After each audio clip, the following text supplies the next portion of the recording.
All right. Man, it's been such a wonderful day so far. I know I've enjoyed it, seeing all the smiling faces, all the guests, smelling all the food. Everything about Christmas Coffee House is everything that I expected it to be, and we hope that you guys have felt the love and the welcome. But this time, we're going to go ahead and invite up our speaker, Mr. Kareem, again, Alabama football player, cheesecake connoisseur, and a guy that's got such an amazing story. So you guys sit tight. We're going to get started here shortly. And again, just enjoy your food, enjoy your time. If you need restrooms, are in the back. And you guys enjoy the rest of Coffee House.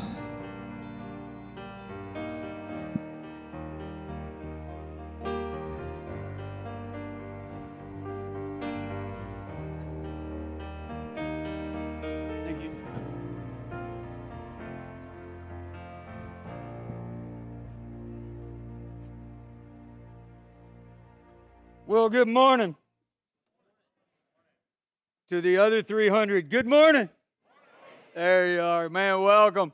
So glad you're here. If you're a guest here at the Word Community Church, we just want to say how honored we are. My name's Scott. I'm part of the team here. If you need anything at all, you can flag down any of our great servers, any of the people standing along the back wall. We'd love to help you out. Everybody get enough to eat? All right. How many of you got red velvet in front of you? See? If you ever want to know if Jesus is in the house, just look for the red velvet. So, hey, this morning we have an amazing special guest. I had the opportunity, obviously, in the first service to hear his story, and I'm still blown away by it. This is Kareem McNeil. He's an Alabama football great, but a man that has a purpose in life that is absolutely amazing. And we believe Revelation 12:11 says they defeated the enemy by the blood of Jesus and the power of their story. And we believe that. And usually when I get a guest speaker up here, I always ask them to kind of lighten the mood. What's your worst sin? Because it puts them on the spot. But I don't have to ask him that question, because as a former Alabama great living in Tuscaloosa, I have found out a extreme oddity in your life. And what I'd really like to know is how your son plays for the University of Clemson. That just boggles my mind. But in reality, he's here with his beautiful wife. Do us a favor, introduce your family. Tell us a little bit about you, and we'll get started with the story. Well, thank you for having me. My wife is here with me, Renee, and we've been married for 29 years. We have 4 beautiful children, 2 sets of twins. I don't want to leave that out. And definitely, life is never boring at our house. Like Scott said, I do have a son that is at Clemson. Wanted to fly the coop a little bit and get out on his own, and pursue his dreams of playing football. And his twin is actually still here in town. We just graduated from Shelton State this past summer. We'll be attending the university in the spring. And then my youngest 2, they graduate high school this coming spring. And my daughter just recently committed and signed a letter of intent to run track at the University of North Carolina. Wow. It's quite the athletic family you got. Yes, sir. Man, and I tell you, when your name was given to me, because we looked for stories, and Stacy Mills gave me your name, I started to stalk you because needed to figure out who you were. And I'm reading a lot of the different stories online, and it's all, Alabama great football, new purpose in life and all that. And about the 10th article down, I click on it, and it's, finds a new purpose. And I think it was Tuscaloosa News or AL.com. And I'm thinking I'm going to get the same story. But as Hunter alluded to it earlier, rather than talk about your personal story, it starts talking about you are a cheesecake chef. Not just a little bit, but your cheesecakes are known all across the nation. How in the world did you go from Alabama offensive lineman to cheesecake chef? Well, if you hadn't noticed, I am a fat kid. But I started learning how to cook when I was 5 years old. My grandmother started teaching me then, and I just fell in love with cooking. And as I got older, things just kind of tweaked my interest a little bit. And as my habit was, I watched a lot of Food Network, watched a lot of things, and happened across a show that was doing cheesecakes. And I thought, I love cheesecake. I think I can do that. And dabbled with it for a little bit, and messed around with some recipes, and found one that worked for me, and people really liked it, and it just took off from there. You are a man of many talents.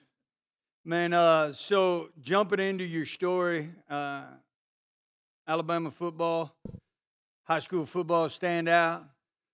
Start walking us down kind of about your high school years and give us a little preface to the main course.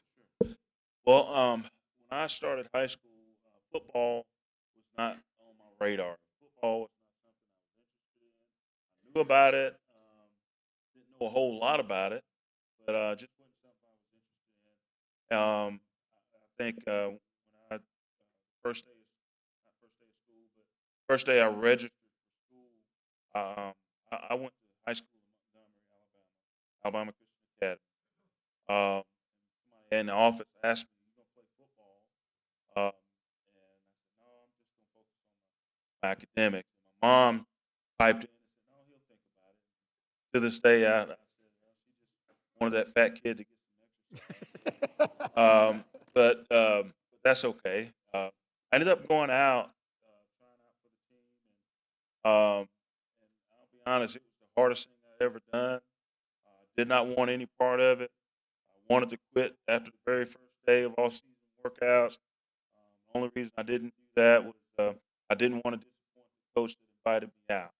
He was a great gentleman and taught me a lot about life, and kind of where I got my start. And so anyway, as time progressed, um, probably by my spring of my sophomore year, something clicked with football.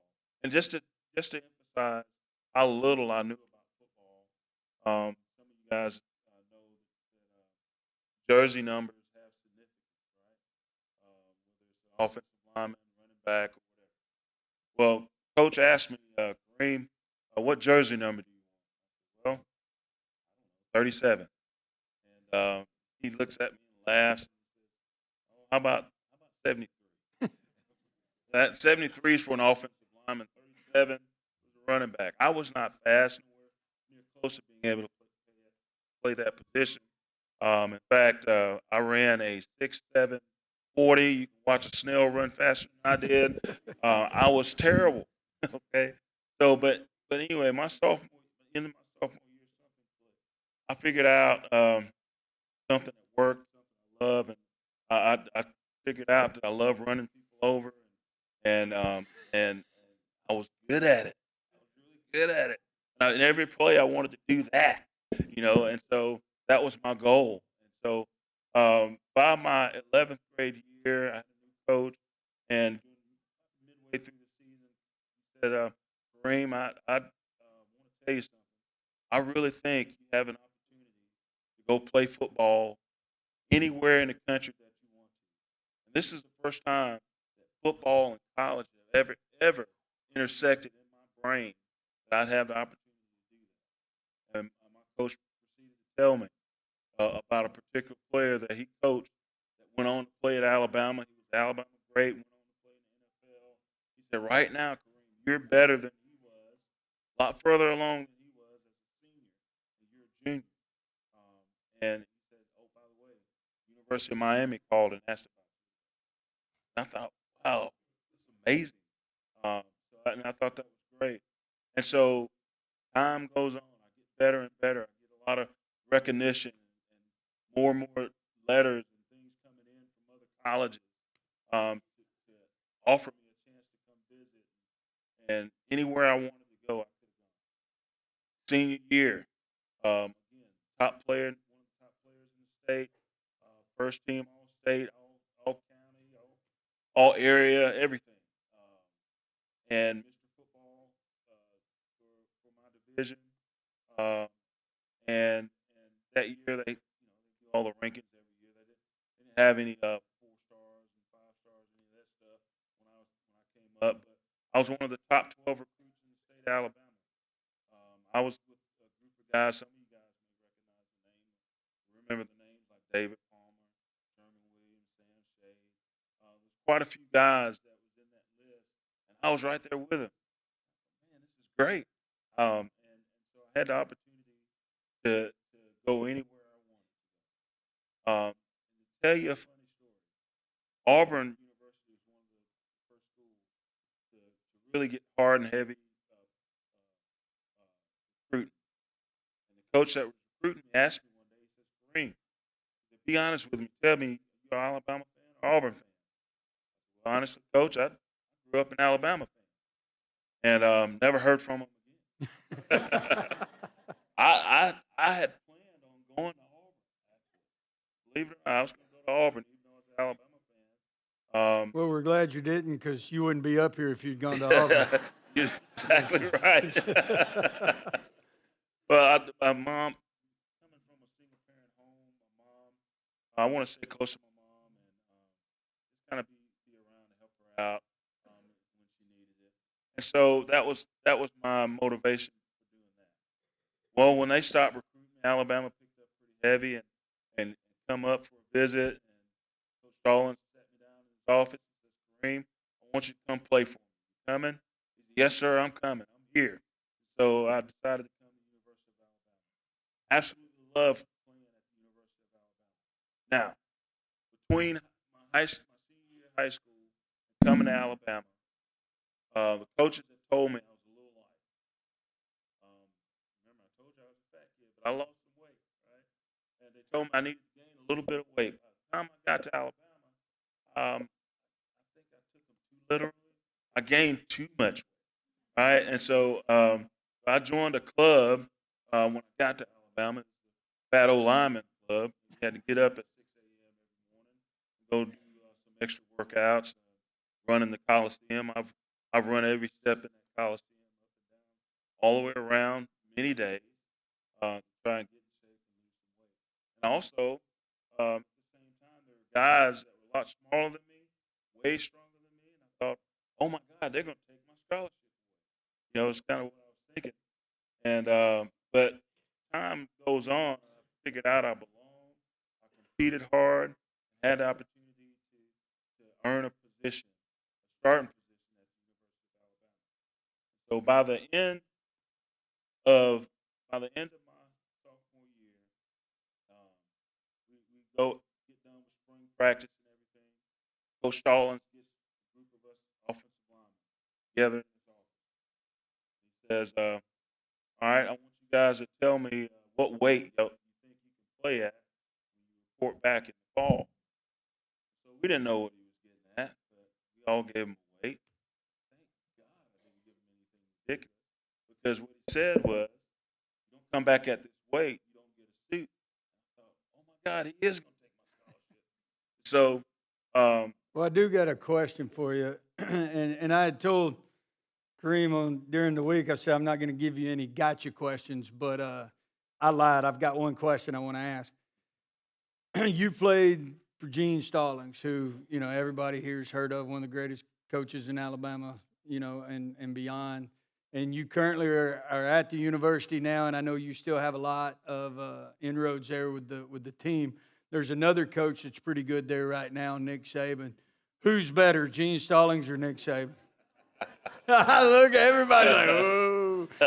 I did tell him between services, I was like, you've been around the media, because he sidestepped my question like a champ. So how was playing for Coach Stallings and being around Nick Saban? Are they a lot alike? they are very much alike, very hard nosed, and they're the kind of coaches and people that you don't want to disappoint.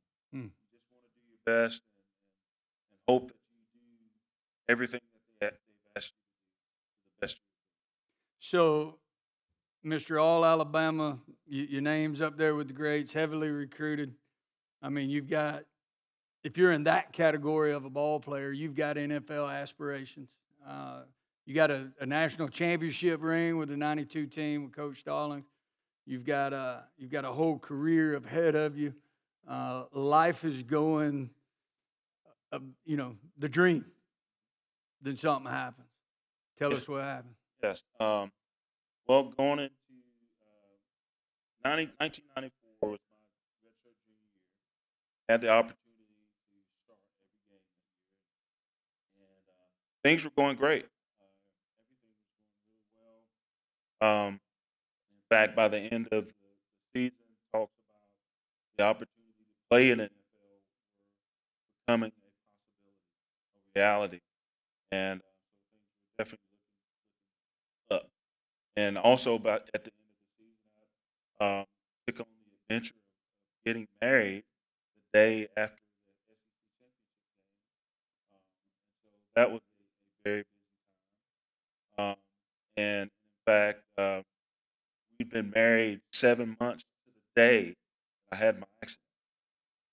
And so we were very young, still newlywed when I had my accident. But we get through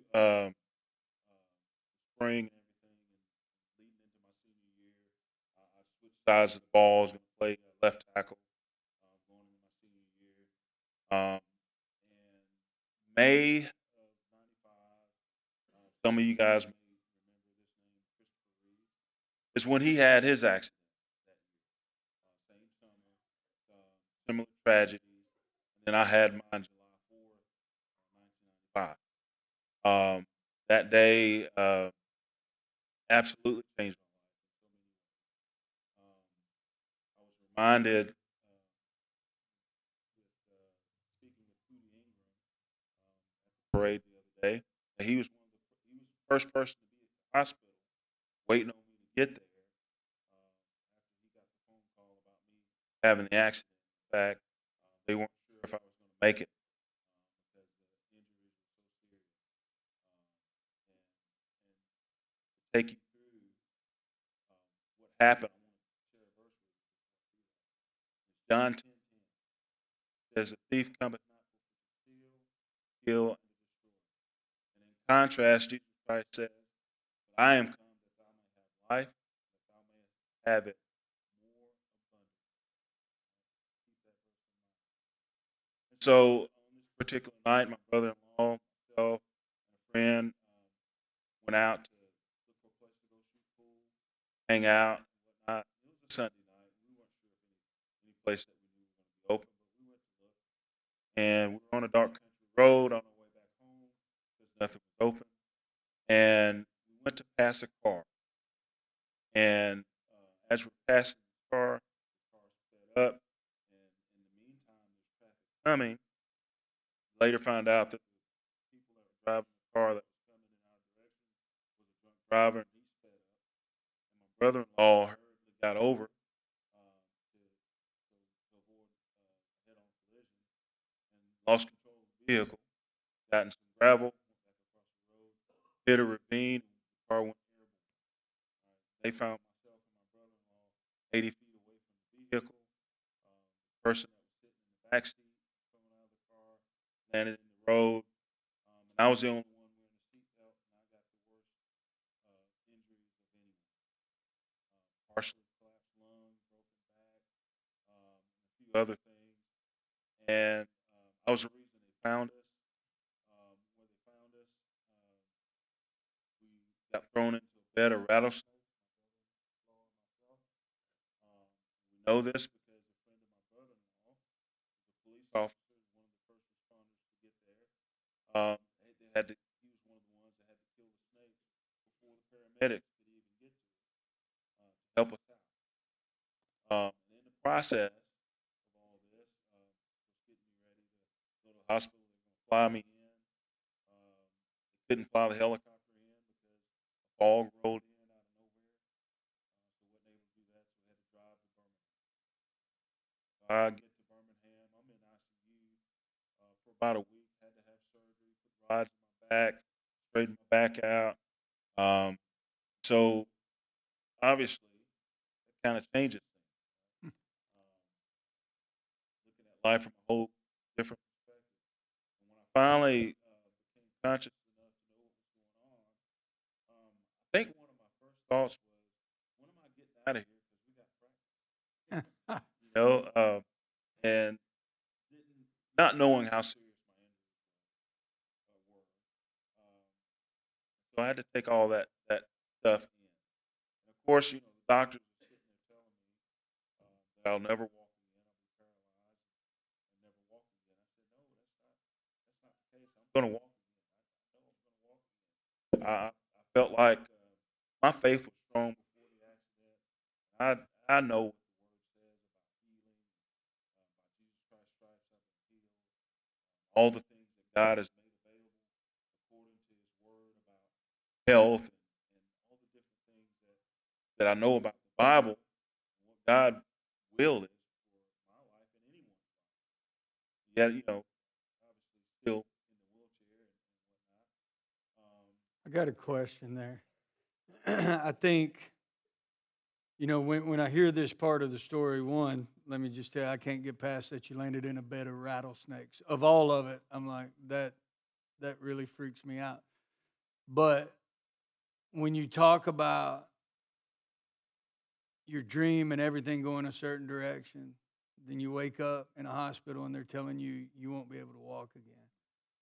There's two choices you can make. You can turn away from God and be angry at God and be bitter, And I think most people would do that in some capacity.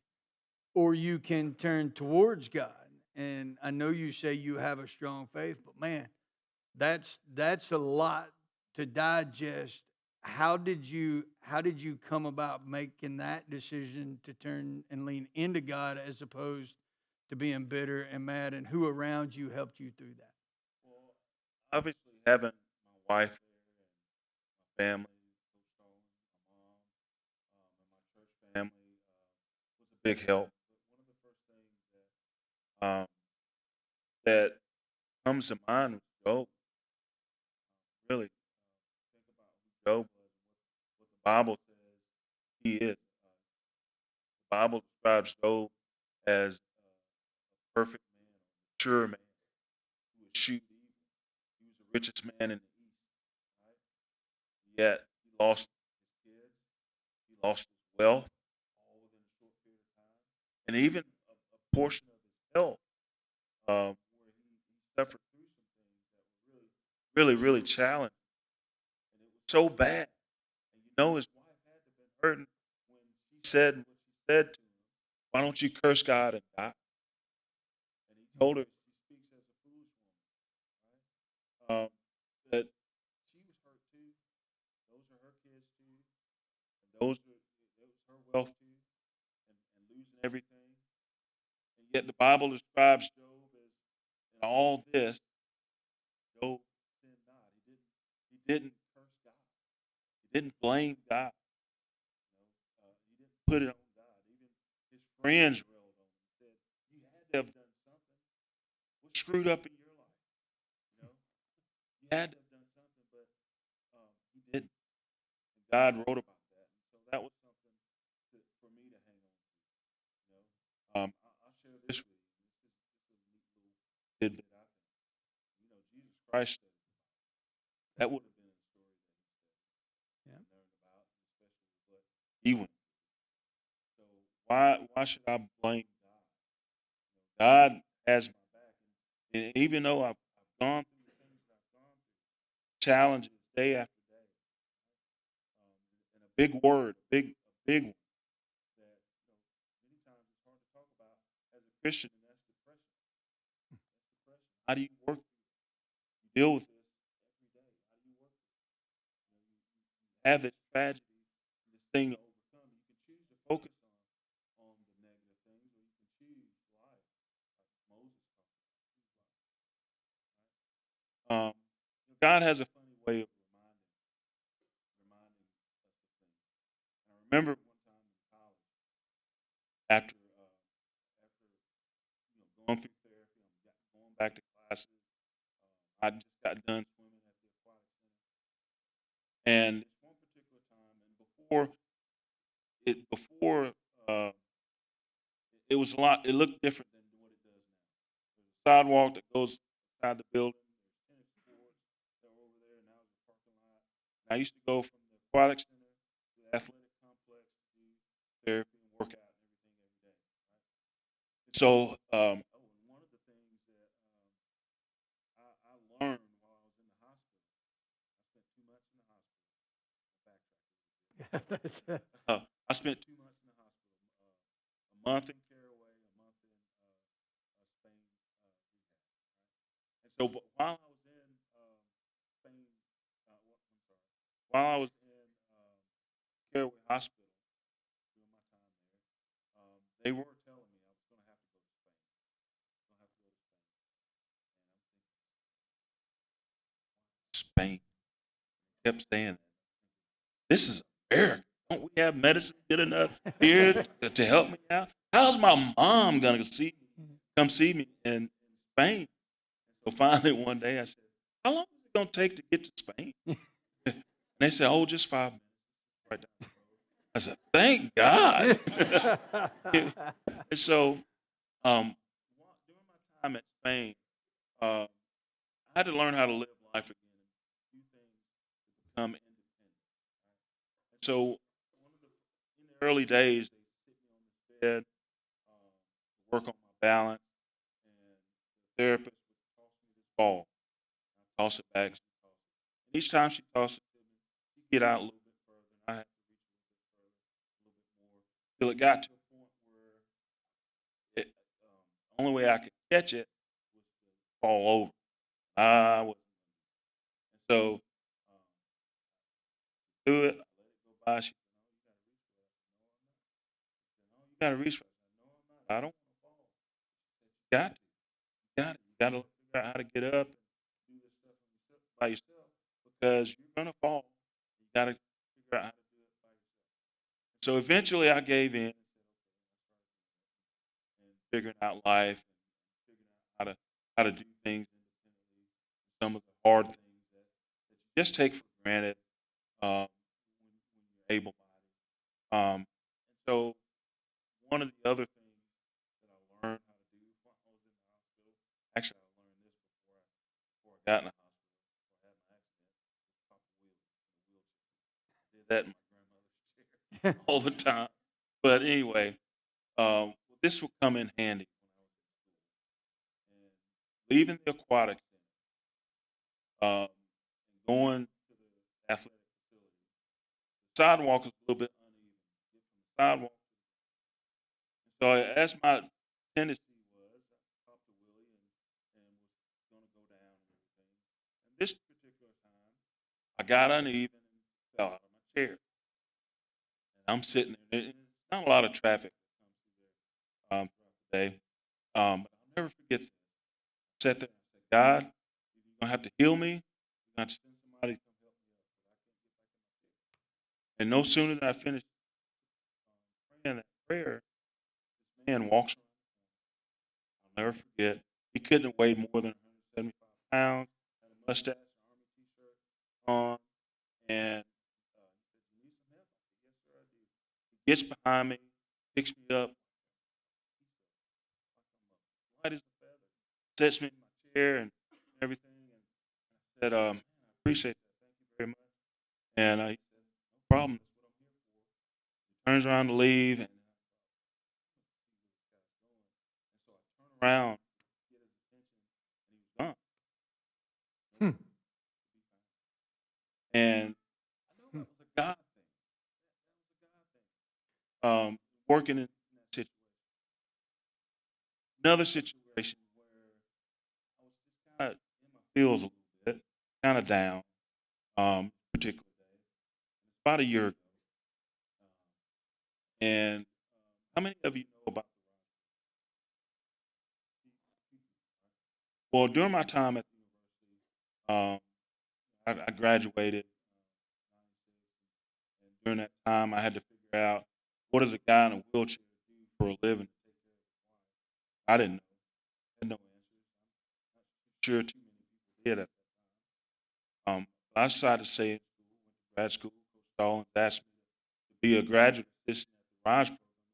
He said, "Kareem, I think this will be really good for you." Not knowing that how much it would change my life and how much it would help me. The Raj program is a program for children with disabilities, all right, get acclimated to a regular classroom with children that don't necessarily have disabilities. Right? You have kids with Down syndrome, kids that were born whether they're missing limbs or any number of issues that they needed help with. Right? And so I had the privilege of playing with these kids every single day. Right? Every single day. And these kids changed my life. So why should I feel bad about myself when these kids were just living their best life? They were just having a good old time. And look, a guy in a wheelchair becomes a big jungle gym to these kids. And so I got to ride these kids around and play with them every day. And I had the privilege of getting to know some of them and see them grow up. Children like Allison Gabriel, who has Down syndrome, that graduated college later on. And I got to work with her every day or see her every day at Shelton State when I was working at Shelton.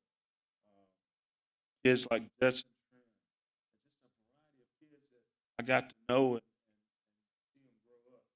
But this one particular kid I got to play with, she was born with one leg, and the last time I saw her, she was about 2 years old. And so on this particular day, I was just kind of bumming out about some stuff. But God, I saw this young lady walking, and I recognized her walk, and I said, "There's no way. There's no way. What are the odds that this is who this is?" And I hadn't seen her since she was 2. She wouldn't have known who I was, and it's kind of weird. A stranger comes up to you and say, "Hey, I know you," kind of deal and whatnot. But I went up to her and I said, "Hey, yeah, I know you're not going to remember me, but I used to play with you at Ride. Your name's Sophie. Yes. Your mom would know who I am. She would know me." And I said, I got to play with you every day at Ride. So that changed my thinking. That made me feel better. Reminded me that God has my back. Hmm. God has my back. So in moving forward, we all experience things. We all experience challenges in life. But what do we do? The Bible is loaded with great men of God that went through some tremendous things that they had to go through. They went through. It wasn't all good. Let me ask you a question. So you hit on it a little bit earlier. You said depression, and then we kind of backtracked a little bit. I know that there's people in here, people watching online. They're in a valley or they're in a season, whatever that valley is. What would you say to somebody that is in that valley where it's dark and life didn't turn out the way they thought it would, or they had a dream this way and now it's changed? It's just one of those life altering deals. What would you say to somebody who's in that place? Hang in. Hang in there, because you know what? God is so big. God is so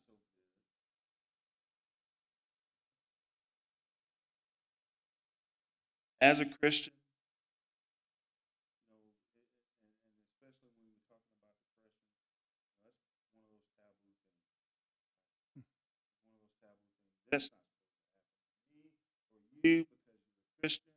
Don't you believe the Bible and that kind of thing? But what happens to all of us?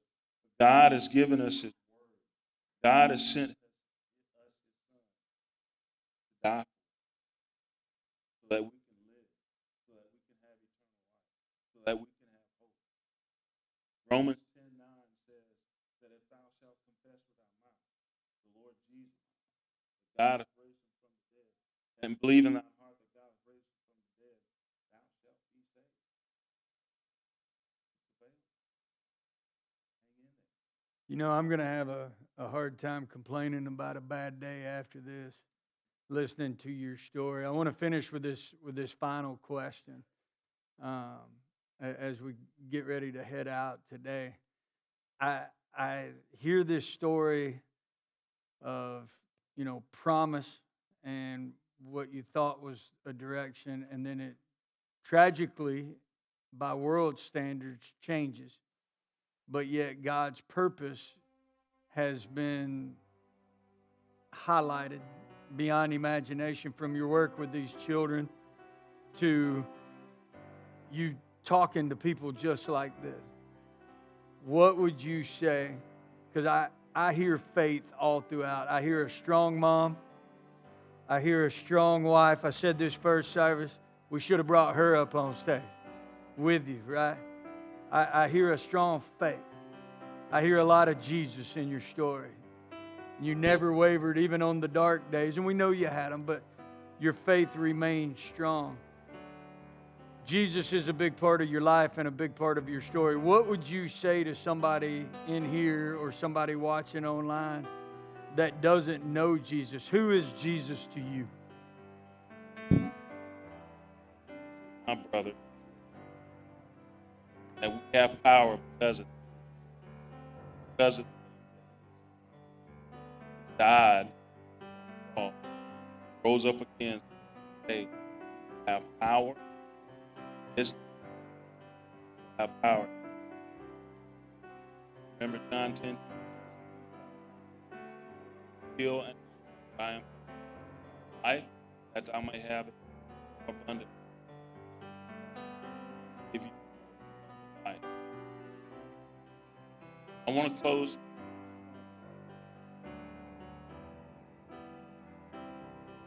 Call my prayer. Now I lay me down to sleep. I pray the Lord my soul. I pray that tomorrow is a better day. Center of my focus, I pray you. Without you, God, I know I am of all your goodness. You are my comfort. Enemy that will trick me into not believing all my words. My way is clear when you light my path. Remind me of all that I have. Thankful. For you bear your arm to fight my battle. As I renew my mind, so I am not rattled. Just hold my hand and comfort my heart. Hear my prayer, O Lord. My days seem dark. Talk to me, talk to my heart. For I know and have read of your mighty work. Deliver your people from iron work. You sent your only begotten Son to die for them. So that days like this, I'm reminded there's hope for me to see. That when the devil tries to steal, kill, and destroy, your love, grace, and mercy will employ. Thank you, and God bless each and every one.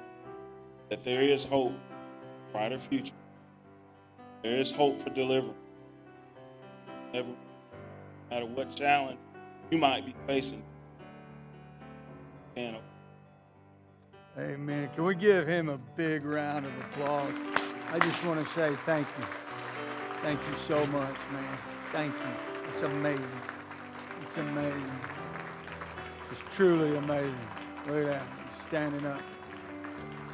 You have an amazing story, man. You're an inspiration to me. Thank you so much.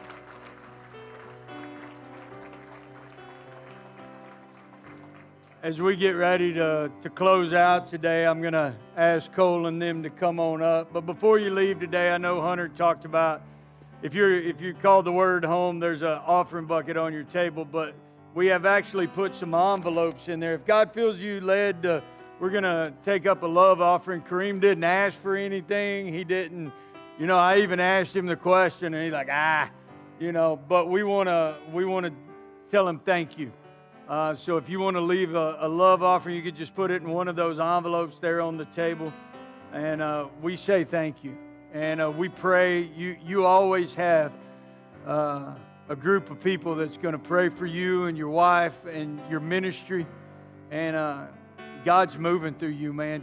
Kingdom is changing because of your story far more than it would have in the NFL.